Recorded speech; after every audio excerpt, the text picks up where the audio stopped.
तो नमस्कार। ठंड बढ़ गई है तो क्या हुआ? देश के 5 राज्यों में चुनाव होने हैं। इसमें चुनावी माहौल की वजह से देश में गर्मी भी बढ़ गई है, क्योंकि जिस तरह से गर्मी बढ़ाने का श्रेय जाता है वह जाता है श्री नरेंद्र मोदी जी को। जी हाँ, वो हमारे देश के प्रधानमंत्री हैं, लेकिन जिस तरह से वह भाषण देते हैं ऐसा लगता है जैसे वह कोई प्रधानमंत्री नहीं, एक लोकल छपरी हो। या तो उन्हों को भाषण देना नहीं आता, या फिर जो उन्हों के भाषण लिखने वाले हैं, जो उन्हों के स्पीच मेकर हैं, उन्हों को लिखना नहीं आता, वह एक लोकल छपरी हैं या किसी एक स्लम इलाके से आए हुए लगते हैं। नरेंद्र मोदी की भाषा का जो स्तर है, जो उनकी भाषण देने की जो स्पीच है, जो स्तर है उसका, वह बहुत ही एक निंदनीय है। क्योंकि प्रधानमंत्री नरेंद्र मोदी जी हमेशा कुछ न कुछ ऐसा अपने जो स्पीच में, अपने भाषण में बोल देते हैं जिस पर जो एक चिंता का विषय बन जाता है। अभी हाल ही में जब प्रधानमंत्री नरेंद्र मोदी जी आज छत्तीसगढ़ में अपनी रैली को संबोधित करने पहुंचे, तब उन्होंने कांग्रेस को डूब कर मर जाने के लिए कहा।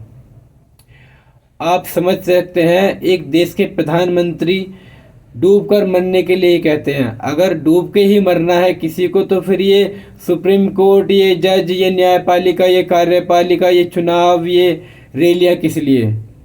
आपको देश ने इतना अपार बहुमत दिया है, इतना रिकॉर्ड जनमत संग्रह आपको दिया है। अगर यही ही करना है, अगर किसी को डूब कर ही मरना है, तो फिर ये जज, ये इतना संविधान जो लिखा गया है, पढ़ा गया है, उसकी क्या जरूरत है? चुनावी बोल सिर्फ नरेंद्र मोदी जी के ही नहीं बिगड़े हैं। चुनावी चुनाव जो बोल है वह उन्हों के जो प्रत्याशी हैं, जो मंत्री हैं, जो सांसद हैं, उनके भी ऐसे ही बोल रहते हैं। अभी हाल ही में जब प्रधानमंत्री नरेंद्र मोदी जी छत्तीसगढ़ के एक प्रत्याशी हैं जिनका नाम है बहादुर सिंह कोहली, वह भरतपुर सीट से अपनी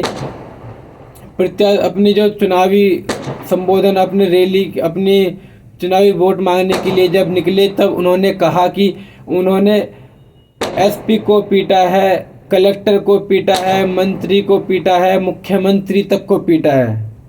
अभी आप समझ सकते हैं, अभी चुनाव होने हैं, वह चुनाव जीते नहीं है, लेकिन जिस तरह से उन्हें बीजेपी की खुमारी चढ़ गई है, यह एक बहुत ही चिंता का विषय है। जाने ऐसी क्या बात है बीजेपी के पट्टे में, जिसको जो भी गले में डालता है उसको अपने आप ही ऐसी अंदरूनी शक्ति मिल जाती है, ऐसी ताकत मिल जाती है कि वह सिस्टम से लड़ने को तैयार हो जाता है। और हर किसी, सिर्फ सिस्टम से ही नहीं, बल्कि जो एक संविधान के पद पर बैठा है, एक मान्य पद पर बैठा है, जिसे एक सम्मान है, उसको भी उससे डर नहीं लगता।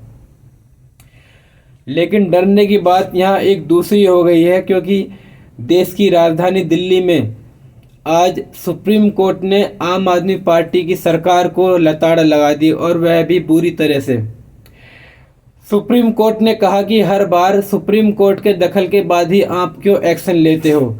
क्या आपको देश की जनता ने जो बहुमत दिया है वह आपके लिए नाकाफ़ी है, या आपको सिर्फ सुप्रीम कोर्ट की तरफ से आदेश आएगा तभी आप कुछ करोगे? मामला क्या है आपको बता देते हैं। दिल्ली में जो पॉल्यूशन बढ़ रहा है, जो बढ़ रहा था, उसको दिल्ली सरकार की तरफ से सुप्रीम कोर्ट की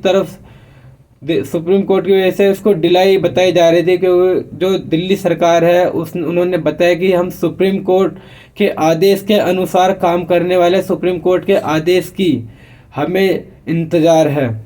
उन्होंने कहा कि ऑड इवन जो फॉर्मूला है वह सुप्रीम कोर्ट के आदेश के बाद ही लागू किया जा सकता है, उन्हें सुप्रीम कोर्ट के आदेश का इंतज़ार है। ऐसे में सुप्रीम कोर्ट ने कहा कि क्यों हर बार हमें हमारी ही दखलंदाजी के बाद ही आप एक्शन में लेते हो?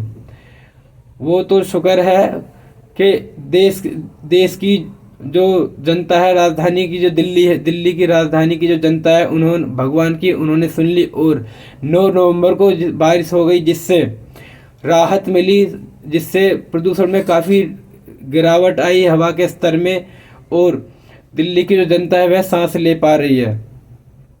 आपको बता दें कि 9 नवंबर की रात को बारिश हुई, जो आज दिन भर करीब दिन भर बारिश हुई। इससे जो हवा का स्तर है वह काफ़ी साफ हो गया, और जो आई क्यू है वो वह भी 400 से नीचे पहुंच गया है। दिल्ली की हवा अभी फ़िलहाल काफ़ी बेहतर लग रही है, और पिछले 7-8 दिन के मुकाबले आपको बता दीजिए, पिछले 7-8 दिन से दिल्ली के जो प्राइमरी स्कूल है वह उनकी 2 दिन पहले 2 तारीख से ही छुट्टी कर दी गई थी। उसके बाद में 9 नवंबर तक 6 नवंबर को ऐलान हो गया। दिल्ली के जो पर्यावरण मंत्री हैं गोपाल राय, उन्होंने 9 नवंबर को ऐलान कर दिया था कि जो 9वीं तक के 8वीं तक के जो बच्चे हैं उनकी भी छुट्टी कर दी जाए। अब जो दिल्ली में इसको लेकर ओड इवन जो फॉर्मूला लागू होना था वह भी दिल्ली सरकार ने टाल दिया है। यह एक राहत की बात बताई जा रही है कि जो दिल्ली में ओड इवन फॉर्मूला लागू होने वाला था, और जो दिल्ली में व्हीकल और कंस्ट्रक्शन जो लागू होने वाला था उससे थोड़ी हल्की फुल्की राहत मिलेगी, और दिल्ली की जो जनता है उसको त्योहार मनाने में इतनी परेशानी नहीं होगी। आपको बता दें कि जब दिल्ली में ऑड इवन या कुछ भी लोग कंस्ट्रक्शन का काम बंद होता है, तब सिर्फ दिल्ली की जनता, ये कंस्ट्रक्शन का काम ही बंद नहीं होता, दिल्ली के जो लोकल्स हैं, जो मजदूर हैं, जो दिहाड़ी मजदूर हैं, काम करने वाले वर्कर हैं, आने जाने वाले जो टैक्सी, किराया, ओला, उबर आदि जो चलाते हैं, जिन्हों की सैलरी जो मिडिल क्लास हम कह सकते हैं, मिडिल क्लास जो देश के नागरिक हैं, दिल्ली के नागरिक हैं मिडिल क्लास, उनको भी काफ़ी नुकसान होता है, क्योंकि कंस्ट्रक्शन से जो उनकी जो झाड़ी है, जो मजदूर हैं दिहाड़ी, जो बाहर देश से बाहर राज्य से आए हुए हैं, दिल्ली में काम करते हैं, उनको भी परेशानी होती है। आपको हमारी ये जानकारी कैसी लगी हमें कमेंट बॉक्स में बताएं। हमारे चैनल को सब्सक्राइब करें। नमस्कार।